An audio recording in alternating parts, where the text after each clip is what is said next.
Beleza, então, rapaziada, sobre a região norte, o que que é importante a gente falar sobre ela e que isso traz todo um olhar geopolítico muito especial para ela. Gurizada, a gente está falando da região,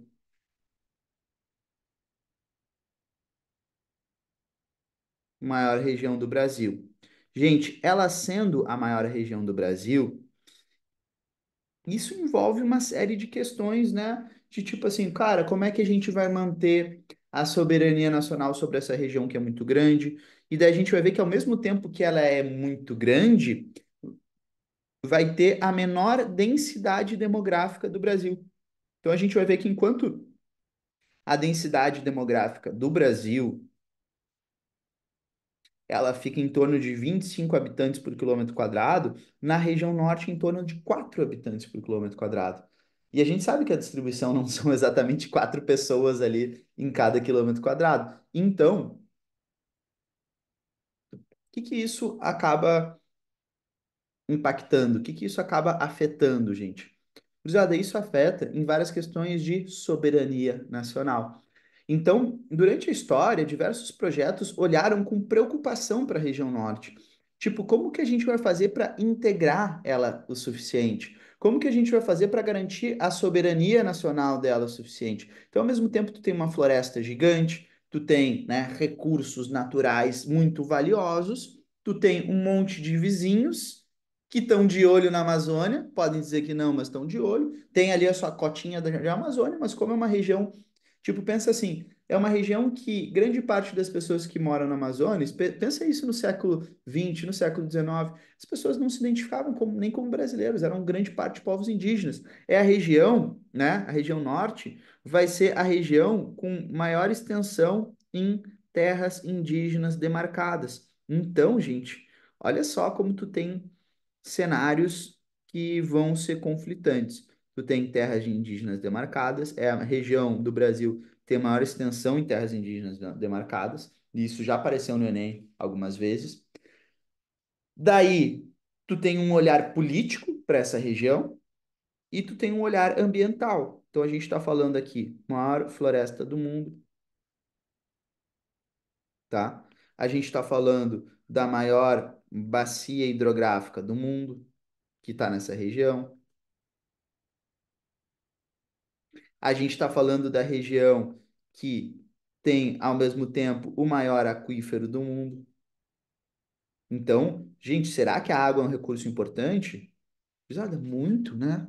Tipo, o que que é mais importante que a água no mundo de hoje, né? Então, o mundo demanda água, o mundo demanda recursos naturais, e aqui a gente tem os montes. Maior floresta, maior bacia hidrográfica, maior aquífero. Sabe um outro destaque natural que ninguém lembra, que está na região norte?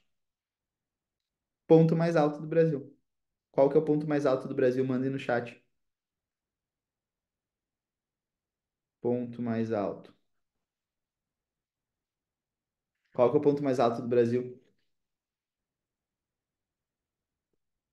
Pico da Neblina, 2.996 metros, ali no Amazonas, fronteira com a Venezuela. Exato, então tu tem vários destaques do ponto de vista ambiental, vários destaques do ponto de vista político, porque os governos militares vão ter muito essa preocupação com a soberania nacional. Como é que a gente vai garantir que a Amazônia seja nossa, se pouca gente mora na Amazônia, baixa densidade demográfica? Se essas pessoas grande parte deles são indígenas, que não se identificam, não tem uma identidade nacional. Então, tu tem projetos de integração que vão ser feitos. E projetos de integração a que custo? Estradas, né?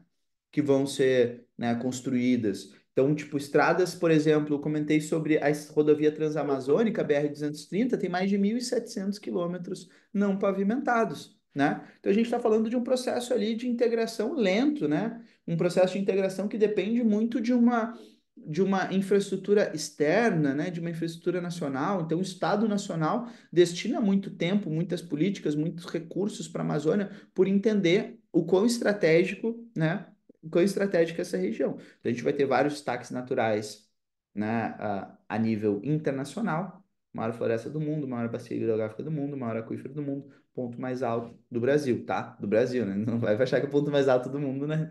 No Brasil. É 3.000 metros, é uma altitude bem baixa, inclusive. Beleza?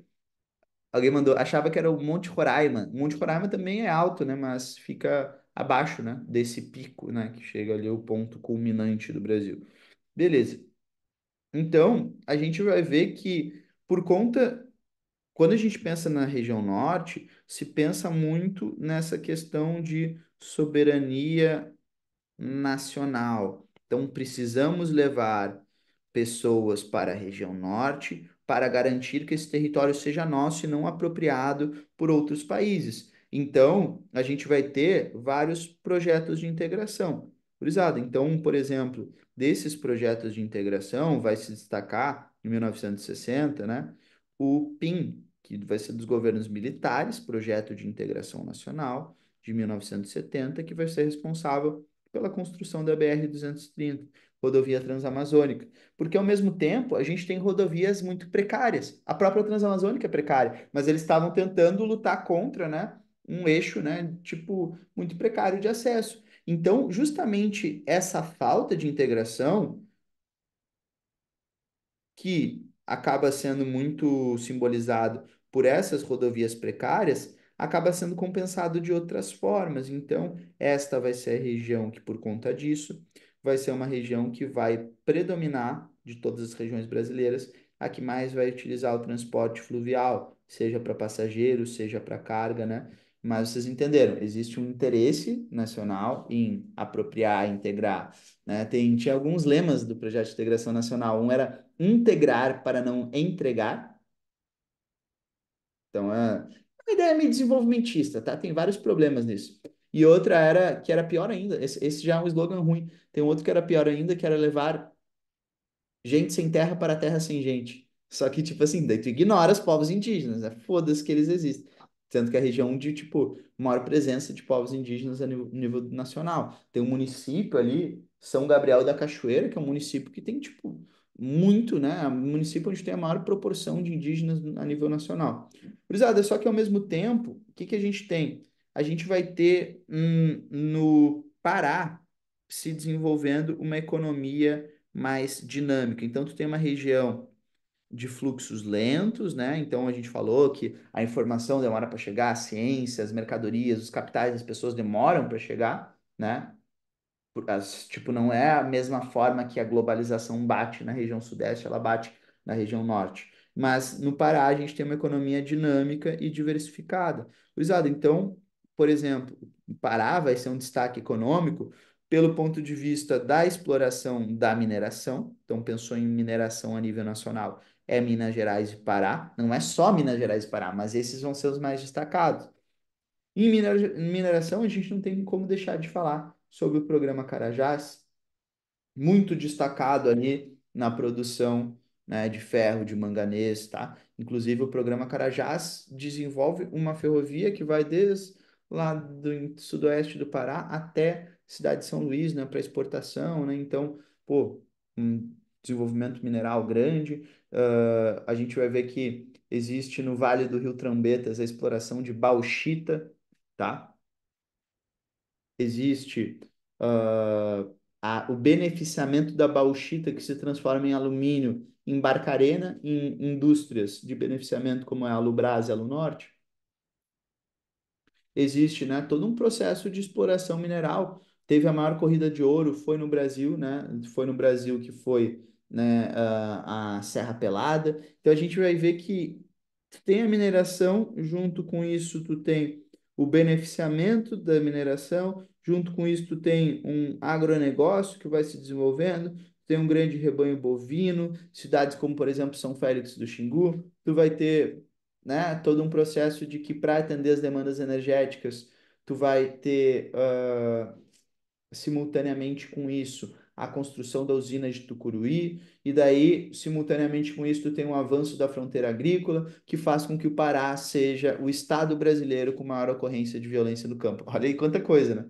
Tá? Então, Pará, violência no campo. Eu acabei de lembrar que eu fiz uma enquete no meu Instagram sobre qual música representava cada bioma brasileiro. E daí a galera botou lá na. Daí, tipo, eu pensei em alguns, né? Mas daí a galera respondeu lá falando da Joelma no Pará. Daí eu lembrei aquela. Eu vou tomar um tacacá. tá? Que é uma música que representa o Pará, né? Quem é que já tomou um tacacá aí, gente? Violência no campo por causa do avanço da fronteira agrícola. Então, regiões onde o Estado se manifesta de uma forma menos intensa, né? Então, a gente vai ver que lugares muito distantes, muito interiorano, acaba valendo meio que um poder paralelo, tá? Não é tanto, né? Ah, o poder do Estado, por que que o Estado não é um poder meio paralelo? Então, a gente vai ter problemas relativos a isso. Rapaziada, e ainda que seja uma região pouco industrializada, a gente vai ter alguns enclaves de industrialização.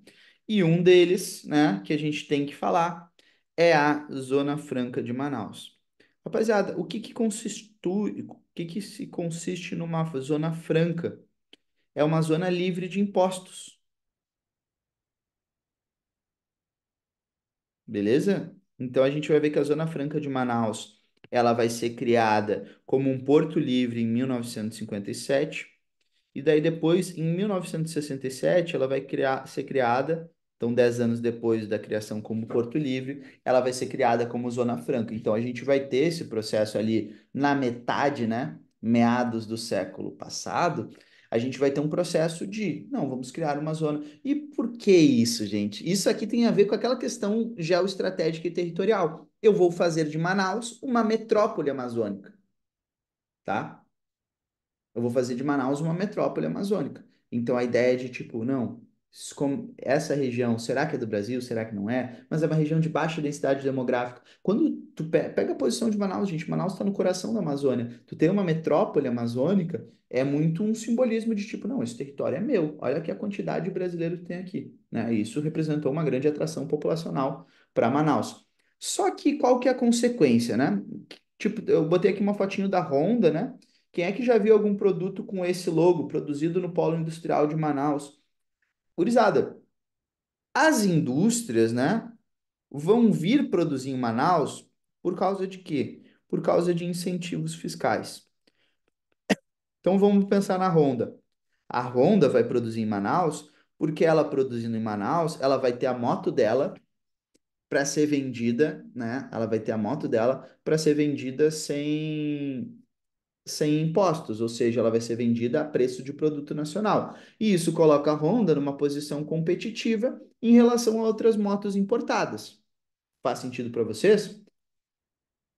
Tá? Então, é isso que eu quero que vocês entendam. Então, tipo, a Honda, ela consegue ou produzir mais barato ou ter uma margem maior de lucro. Isso gera empregos no Brasil. O lado bom é que os incentivos fiscais façam com que empresas, tem mais de 500 empresas, né, tem mais de 500 empresas ali em Manaus, né, nesse polo industrial. Só que daí a gente vai ver, cara, tem uma empresa que ela vai ser uma montadora. Isso é muito importante. Gurizada, vocês já montaram Lego, né? Não sei se a geração de vocês montou Lego. Eu montei muito Lego na minha infância. Ou seja, pega as pecinhas e junta. E uma montadora significa que ela vai montar, ou seja, vai receber peças pré-prontas. Então imagina, tipo, é tipo assim, aquele negócio que aquele móvel que tu compra para tua casa, tu comprou um guarda-roupa para tua casa pela internet, viu ele bonitinho montado na internet e ele chegou todo desmontado na tua casa. Agora tu tem que montar. Mas tu tem um manual de instruções e tudo isso. Gurizada, e olha só, eles conseguem, é meio que tipo uma estratégia de evasão fiscal. Eles conseguem, tipo, mandar as peças pré-prontas, montar no Brasil, gerando alguns empregos, mas eles não vão utilizar matéria-prima amazônica, não vão utilizar a tecnologia amazônica, não vão utilizar a tecnologia brasileira. Então, gente, isso que eu quero que vocês entendam, né? Tu não tem, a matéria-prima vem pronta de fora, tá? Então, isso é interessante para o Brasil. Cara, tem pontos, né, interessantes, mas da geração de alguns empregos, mas não é a coisa mais interessante para nós, porque são empresas de tecnologia estrangeira que o lucro vai voltar para fora e que vão se colocar numa posição, né, beneficiária em relação ao mercado consumidor brasileiro. Então eles não vêm produzir as motinhos da Honda aqui para vender para o mundo todo, eles vêm produzir aqui para chegar no mercado consumidor brasileiro de uma forma mais destacada, tá? Então, é isso que eu quero que vocês entendam. É um produto nacional que não é bem um produto nacional, tá? Então, peças pré-prontas, não utiliza a matéria-prima local, não utiliza a tecnologia no local, o lucro não é reinvestido no local. É só uma estratégiazinha de evasão fiscal, mas que foi significativa para gerar empregos e transformou Manaus uma metrópole amazônica, tá? Então, montadoras são pré-prontas, daí não seria até uma maquiladora, né? Não utiliza matéria-prima local, nem tecnologia local, tá? Então, tipo, uma região, tipo, o símbolozinho produzido no polo industrial de Manaus, um pássaro, conheça a Amazônia. Gente, não tem nada. É tipo, o que eu quero que vocês entendam? É completamente descolado da realidade da Amazônia. É isso, tá? E eu acho que com isso eu respondi a pergunta ali que estava no chat. Além do incentivo fiscal, tem bastante matéria-prima, vem de fora, é só montagem. Ah, a outra pergunta. Zona Franca só tem em Manaus? Assim como a de Manaus só tem em Manaus. Tu vai ter acordos estaduais, né? Por exemplo, de incentivo fiscal em determinada região, que abre mão de impostos estaduais, mas como a de Manaus só tem em Manaus. Porque assim, a de Manaus ela fez parte de um projeto nacional, então não é só, tipo, não é uma política do estado do Amazonas, é uma política nacional que ela vai ser articulada, inclusive se cria uma superintendência chamada SUFRAMA, né? Superintendência da Zona Franca de Manaus, tá? Então, que essa superintendência é tipo assim, um gabinete institucional para atrair indústrias. Então, tipo, é um projeto nacional para a região amazônica. Então, a SUFRAMA, ela faz parte de uma outra superintendência de desenvolvimento da região norte, que é a SUDAM. Então, se tu for pesquisar a Superintendência de Desenvolvimento da Amazônia, tem como políticas para desenvolver a Amazônia algumas coisas, entre elas a Zona Franca de Manaus, entre elas incentivos fiscais para outras empresas nacionais e internacionais também, tá? Beleza, gente. Da região norte, a gente vai ver que a gente tem que colocar, né, a nossa compreensão da região norte como uma região de avanço da fronteira agrícola, porque o agronegócio vai se consolidar na região centro-oeste, mas ele vai avançar em direção à Amazônica. Só que a região centro-oeste foi mais fácil de desmatar porque era cerrado, é uma vegetação mais aberta. Aqui a gente tem, né, com esse avanço da fronteira agrícola, isso é importante até em termos de atualidades. A gente vai ter aqui desmatamento, a gente vai ter aqui queimadas. Só que o que eu quero que vocês entendam? Que aqui vai ser onde a coisa vai apertar, tá? Gente, esse mapa, Índice da Violência contra o Campo, de 1996 a 2006. Gente, é um mapa antigo, né? 2006, já faz um tempo. Mas ele é muito atual, porque ele pega bem a região de avanço da fronteira agrícola como a região de maior índice de violência no campo.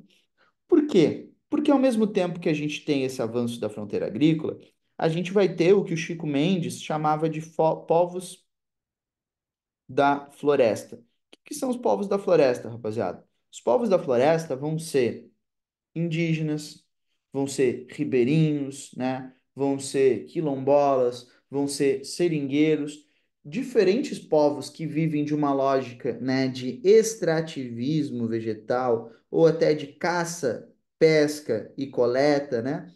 Gurizada, essa lógica do extrativismo, ela é uma lógica que, tipo, para eu continuar extraindo, por exemplo, látex, né, no caso dos seringueiros, Chico Mendes era um seringueiro, tu precisa da floresta de pé. Se tu derrubar a floresta, tu não tem extrativismo. Então, o que que tu tem? Tu tem um avanço da fronteira agrícola derrubando a floresta. Derrubando a floresta para substituir por lavoura, né, e por pastagem. Gurizada, isso gera uma consequência ambiental severa, tá? Isso gera uma consequência ambiental severa, um processo de savanização da Amazônia. Então, a região norte, gurizada, é a região, e quando eu estou falando aqui conflitos socioambientais, é a região onde eu vou encontrar mais conflitos socioambientais. Eu estou falando que eu não posso separar o ambiental do social, porque a gente tem duas lógicas sociais aqui. A economia do agronegócio, para se manter, precisa derrubar a floresta para transformar em lavoura em pastagem. E a economia dos povos da floresta precisa da floresta de pé. Por isso que o social e o ambiental não se descolam. E quando eu falo conflitos socioambientais, eu não estou falando que eles tretaram no Facebook, né? No Twitter. Não tem mais Twitter, não tem mais Facebook. Meu Deus, quem é que a galera treta no Instagram? Sei lá, tretaram no Instagram. Eu tô falando de tipo tiro, eu tô falando de assassinato, eu tô falando do massacre de Eldorado dos Carajás, eu tô falando do assassinato do indigenista que foi para a região de garimpo ilegal, eu tô falando, né, de conflito, né, de sangue escorrendo, né, da forma mais literal possível, tá? Então, o Enem já colocou essa questão, né, uma questão com esse mapa aqui, o índice da violência contra o campo, associando avanço da fronteira agrícola com conflitos de lógicas de mundo, com, né, violência, violência de fato, beleza? Capangas, né? Um Estado não tão presente como a gente imagina, né? Então, às vezes a nossa realidade da região sul acaba fazendo com que a gente não enxergue, né, muito da realidade que existe em outras regiões, né? O Chico Mendes até falava muito sobre isso, né? Chico Mendes ele falava muito sobre isso, e o Chico Mendes ele acaba sendo um exemplo de alguém que foi assassinado. Gurizada, e ele foi assassinado, eu queria comentar com vocês. Olha só, se liga nesse texto. Esse texto, o Chico Mendes era acriano, seringueiro e defendia os povos da floresta como um todo. Seringueiros, indígenas. E olha só, ele foi assassinado pelos capangas. E ele, 2 meses antes de ser assassinado, ele escreveu o seguinte: Meu sonho é ver toda essa floresta conservada, porque nós sabemos que ela pode garantir o futuro de todas as pessoas que vivem nela. E não é só isso. Eu acredito que em alguns anos a Amazônia pode se tornar a região economicamente viável, não apenas para nós, mas para a nação, toda a humanidade e todo o planeta. Não quero flores em meu funeral, porque sei que elas seriam tiradas da floresta. Só desejo que meu assassinato sirva para pôr fim à impunidade de pistoleiros que são protegidos pela Polícia Federal do Acre. Se um mensageiro descesse do céu e garantisse que a minha morte ajudaria a fortalecer nossa luta, ela até valeria a pena. A experiência nos ensina o contrário. Não é com grandes funerais e manifestações de apoio que iremos salvar a Amazônia. Eu quero viver. Ele escreveu esse texto, né? Na verdade, não era um texto, né? Ele falou isso numa entrevista. 2 meses depois ele foi assassinado. Gente, isso, assassinado, né? Isso é só um exemplo disso que eu tô falando. Assassinato do Chico Mendes. Eu fico até arrepiado lendo isso, né? Porque ele defendia essa história de povos da floresta e é essa lógica que a gente vai encontrar muito, tá? Então, saibam que é Chico Mendes e pensem sobre isso. Isso vai ser importante. Gurizada, além disso, na região norte, a gente vai ter alguns projetos a nível nacional, representando mais integração, mais apropriação territorial da região norte, justamente por aquela questão geopolítica, né? É a região geopolítica por causa do fato de ser a região onde tu tem mais áreas, a região onde tu tem mais baixa densidade demográfica e maior território. Então, preocupação com o território. O nome desse projeto aqui, que mostra exploração mineral na fronteira norte é chamado Projeto Calha Norte. Rapaziada, o Projeto Calha Norte vai ser um projeto do governo Sarney, tá? Então estamos falando ali do ano de 1985, aonde ele tenta incentivar a extração mineral em áreas de fronteira e junto com essa extração mineral, a instalação de bases militares. Gurizada, por que juntar as coisas? Então ele quer criar um motivo para levar a população para a área de fronteira. Por que bem para a área de fronteira? Porque se a gente tem uma região estratégica do ponto de vista de soberania nacional, a região mais frágil, vulnerável, suscetível é a região de fronteira. Então aqui a ideia é tipo, não, vou levar população para cá. Como é que eu vou convencer eles a virem para cá? Exploração mineral. E como é que eu vou convencer que eles vão ter segurança para explorar os minérios? Bases militares, tá? Projeto de desenvolvimento. E ao mesmo tempo que, como era uma região muito grande, é uma região muito grande e uma região pouco povoada, com uma infraestrutura precária rodoviária, a gente vai ver que existia um processo de tecnologias para vigiar a Amazônia, mas que eram tecnologias que muitas vezes acabavam não dando conta, né, de tipo de estar presente na superfície em todo o território. Então se cria um sistema de radares, imagens de satélite, né, que vai ser o sistema de vigilância da Amazônia. Gurizada, então um sistema com uma tecnologia externa, que a ideia é controlar o espaço aéreo e o território amazônico, tá? Então a gente vai ver que vai ser um sistema de radares. Então, não tenho como manter pessoas em todas as regiões, mas eu vou criar um sistema externo, sistemas de radares e satélites. E a gente vai ver outras coisas também que dialogam com isso. Por exemplo, a gente teve um mapeamento da Amazônica chamado Projeto Radan, né? Radar da Amazônia. Os caras, tipo, por meio de imagens aéreas, mapearam toda a Amazônia. Depois o projeto Radan se expandiu para o restante do Brasil. Mas por que que começou na Amazônia? Porque essa é a região vista mais como estratégia, tá? Tudo isso é importante da gente colocar, tá? Quando a gente vai pensar sobre a região norte, né? O quanto que a região norte conta com uma infraestrutura externa para observar, né, essa região, para se apropriar, porque é uma região sensível do ponto de vista de soberania nacional e territorial. Beleza?